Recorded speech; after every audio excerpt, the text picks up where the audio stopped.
The statements we're about to show you are from the Holy Quran, and is said to be the official, unchanged, pure word of God, revealed over 1400 years ago. Claiming to be the word of God is a heavy statement, and without proof, or if a single contradiction is found within the book, the apparent word of God will be proven false. So without further ado, let's put the book to the test. In the 23rd chapter, titled The Believers, from the 12th to the 14th verses, God is said to give a detailed description of how the human being is formed. It begins by saying, "We then placed him as a sperm drop in a place of settlement, firmly fixed. Then we made the drop into a alaqa." We will translate this word very soon.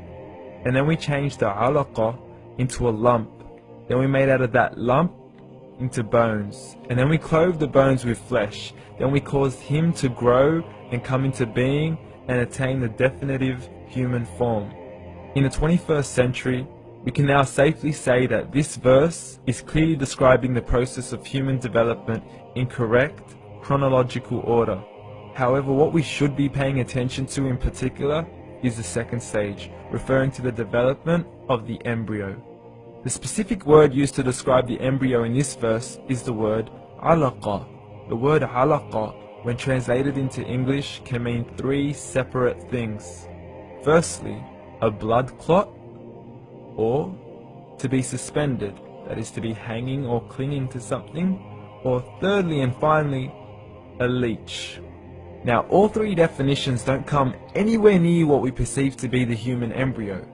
So, why are these words used, and what significance do they share with the human embryo? Can the embryo be described as a blood clot?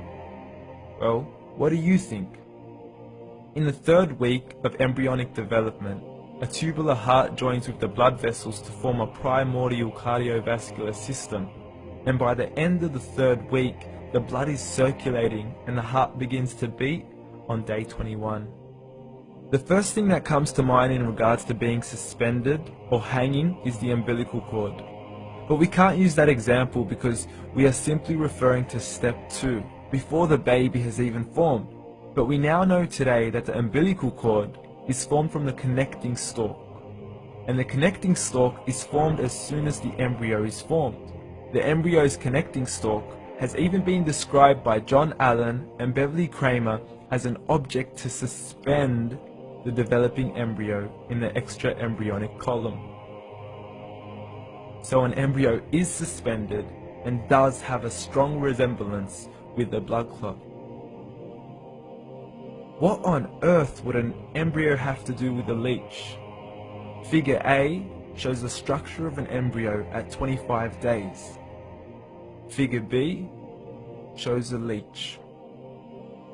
Now please note once again that the embryo in this stage is no greater than the size of a kernel of wheat.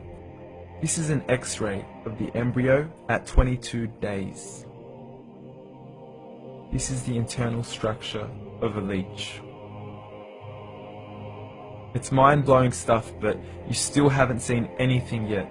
This is the head of the embryo at 22 days. The detail you are seeing right now is absolutely impossible to be seen with the human eye and can only be seen with a microscope.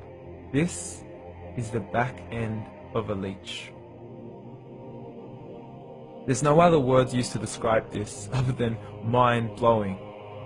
The pictures we have shown you are impossible to be seen with the human eye, or even to be predicted by the human mind.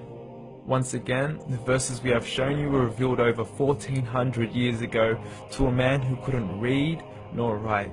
Are these the words of God? Descriptions of the human embryo in the Quran cannot be based on scientific knowledge in the 7th century. The only reasonable conclusion is that these descriptions were revealed to Muhammad from God, from God, from God, from God.